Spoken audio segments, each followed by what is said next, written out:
all of the practices for refueling, reconnecting, nourishing the love that was once so palpable that it was your primary focus.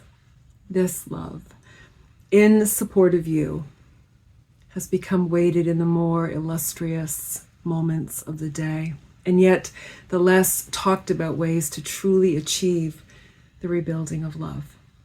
That is our focus today in the Wisdom Podcast. Welcome. My name is Dorothy Zennuriye Juno. We're going to be talking about how to rebuild love when you are a couple that is in love, but maybe the love feels like it's waned and there are weeds to clear out and there is work to be done. I remember this really incredible experience I had. We shot a TV series. I'm going to context this with, think about the first reality TV show you ever saw, and then put ours in front of that, because ours truly was the first of its kind. It was before the Big Brother series. It was before all of those latent reality shows. And it truly was accurate and real. The show was therapy for 4 couples. They were to receive 10 sessions of couple counseling with me. And their lives were also filmed in the reality of every day. So the crew would follow them around, mostly at home, in their lives, moving, in deep conversation, in the bedroom. These were 4 couples of different age groups, different cultures, different religions, different ethnicities, different dichotomies. A beautiful representation of how each couple is so unique. We can talk about problems and the work of therapy for couples in a general way, but it's not until you get in the room with me on a Zoom call and we dissect what's happening and what has been happening and what needs to not be happening anymore that we come to some very clear answers. I'll talk about this a little later on in the podcast. I will also leave links to where you can book a couple session. It's really important to just dive into 1 or 2 sessions to really get a sense of clarity around what's the work you need to do for this reason. Every couple is unique. Every couple has their own story, their own background. And just like these 4 incredible couples that went through the process, very much in the fishbowl of being seen on national television every week, I could feel when the shift happened for them. When they went from their defenses and being guarded because the camera crew is in front of them to, okay, let's just get down to work because we have some stuff we want to fix. And it was amazing. I share that with you because it's always so very rich and valuable to be able to look into a couple's life, and we really don't know what's there until we take a close, deep examination of what lies beneath the surface. When you ponder great love, when you imagine what this could look and feel like, and to have it now and before you, what do you wish for? What is the love that you wish to have? What is the love you wish to be? Love's purity finds you. It envelops you, and you only have to let it in, and then to share it in loving ways completely. For the nature of love is the greatest gift you could behold another. Love and beauty that love offers is religiously, indistinguishably, the highest honor you can bestow on another. We're talking today about how to rekindle love. I want to start with what can happen in a love relationship when we stop giving love. We stop giving love because we stop feeling love, because what has replaced love is annoyance, anger, bitterness, unhappiness, displeasure, resentment, unforgiveness, uncaring, disrespect, mistrust, and worse. We replace love with these hardened constructs because we have also stopped holding kindness, patience, tenderness, joy, excitement, willingness, openness, and the many other examples of what love is and continues to be. And then we deny love and connection to this person and to how we used to feel, because you cannot hold love and connection when you are angry, disgruntled, and unwilling to put down the fight. Some couples have allowed a great divide to happen, all without the possibilities for returning to love. Love becomes distant, absent, an impossibility. My hope is that you are not of this extreme, because the next step from here is the ending, a letting go, an improbability for turning back. Many couples seek my help to reconnect before this point, where there is still desire, possibility, love, and the impassioned reality that love is still here. It may be absent or diminished right now, but it is not gone. It may be messy, it may carry wounds, but the love has not left. For couples with busy careers and a family life that is all-consuming, there may not be adequate quality time with one another. Time to just be, time for kindness and affection, for asking questions and listening, for what is new and what you haven't heard before, that guides you closer still into one another. Time to ground in one another's physical presence through touch, a lingering hug, a warm, solid embrace, holding the space for one another to be in the paradigm of forever. The path is clear love.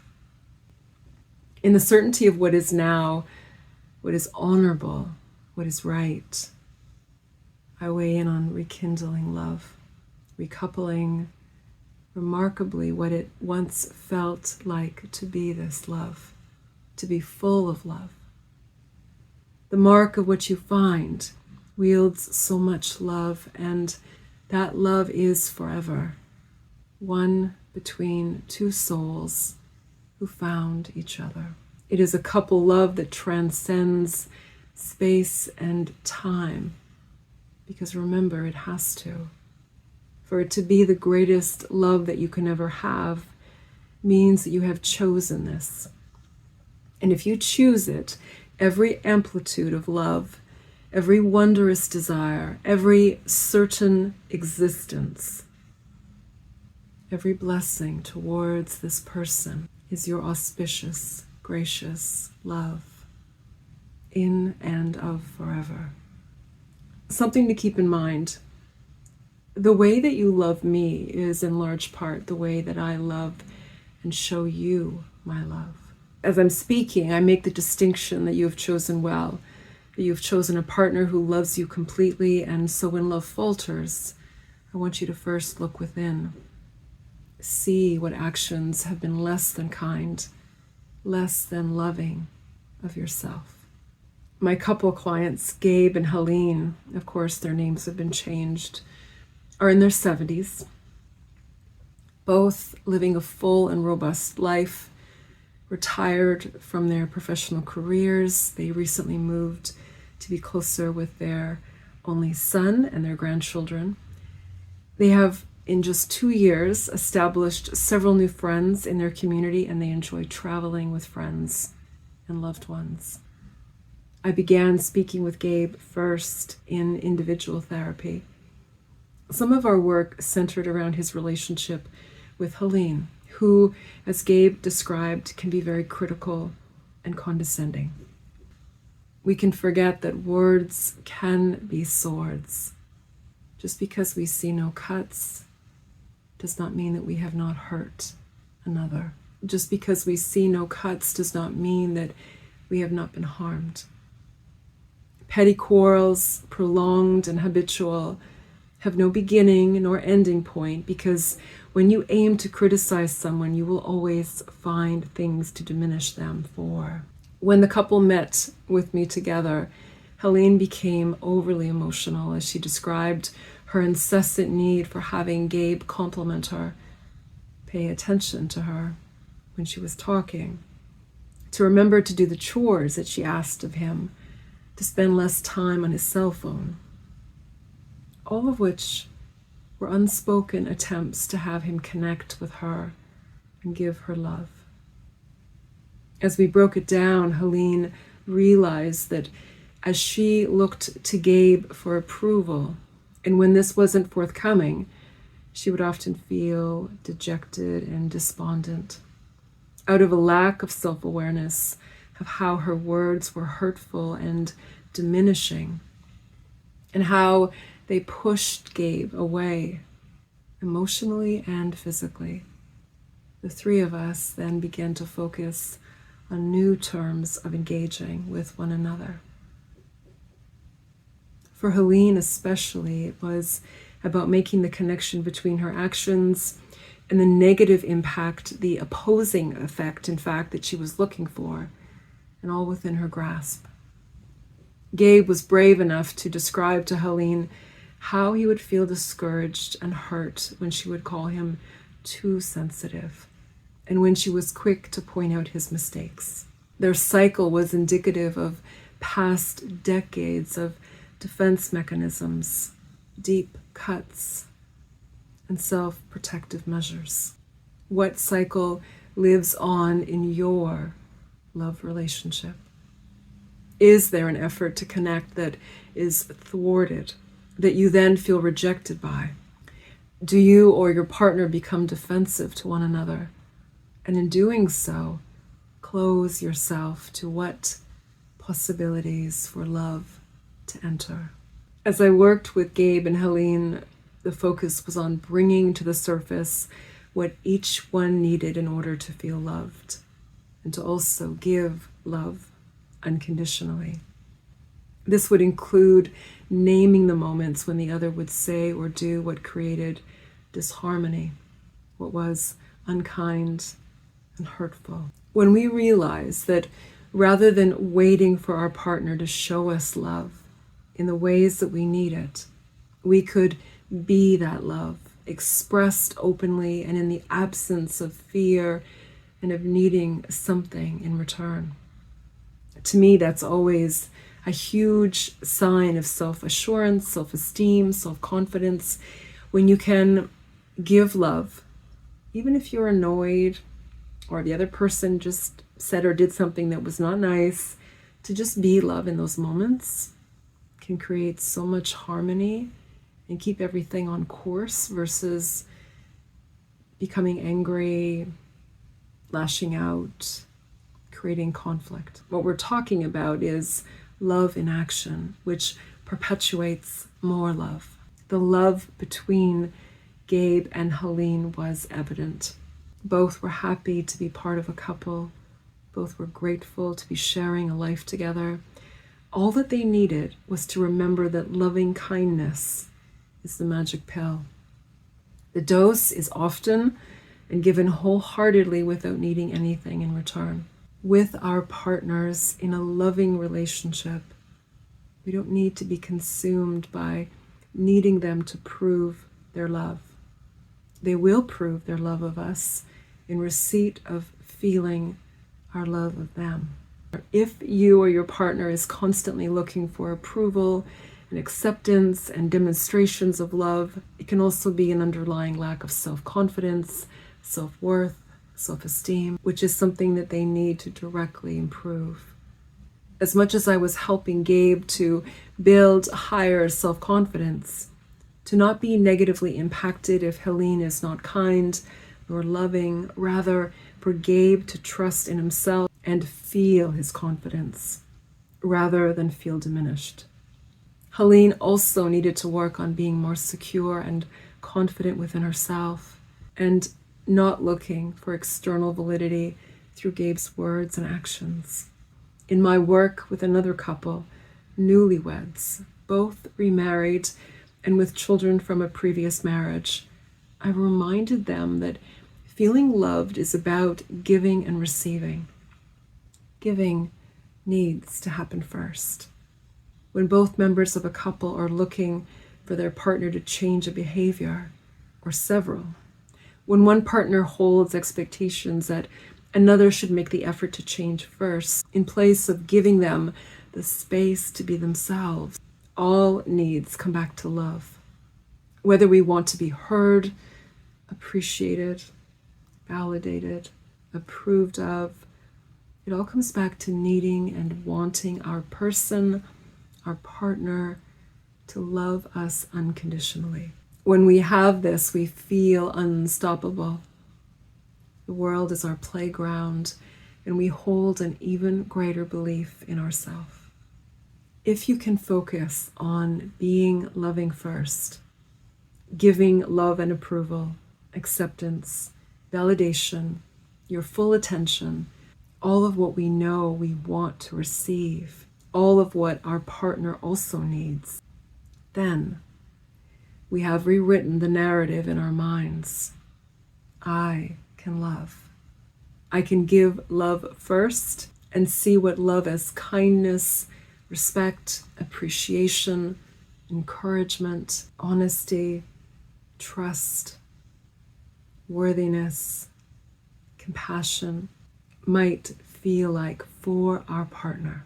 I can give these to my partner because I know that I am enough. I'm worthy of love. I trust that I will receive love unconditionally as I have before. I can live knowing that I know how to be loving kindness first. How do you know this? You practice giving love before all else. And you also learn, because I will teach you how to love yourself in the ways that you need to be loved. So that when your partner loves you, it will feel amazing. But it is not something that you depend upon for your basic needs. And remember, this is going to take consistent practice, thorough and authentic kindness and devotion, because you are rebuilding love and simultaneously healing past wounds and hurts. I write about this in an analogy in my book, The Purpose of Love. By the way, we're working on a second edition. This is what the first edition looked like. So still very proud of it. If you would like to be on the wait list for when the new edition is released, you can let me know in the comments. I write about this analogy in my book, The Purpose of Love. It's like the icing on the cake, but you're the cake. The icing is delicious and sweet and addictive, but without the cake, it's not as good. We thrive in a partner relationship. Find the right person for you, and it's truly like feeling as though you found your best friend and your soulmate. But the love must be nurtured, be given daily, more than discouragement, more than annoyance, more than anger, more than any other negative thought or emotion that can damage love. Be the love first for yourself. Give love endlessly to your partner without expectations, and be amazed at how sweet the love returned is. Thanks so much for joining me here in the Wisdom Podcast. I want to just remind you, every couple relationship is unique. If you would like to reach out to me, we can identify the means for calling back love and the practical tools for how you can do this. Thank you again so much for watching, for listening. I will see you again in the next episode. Thank you so much. Namaste.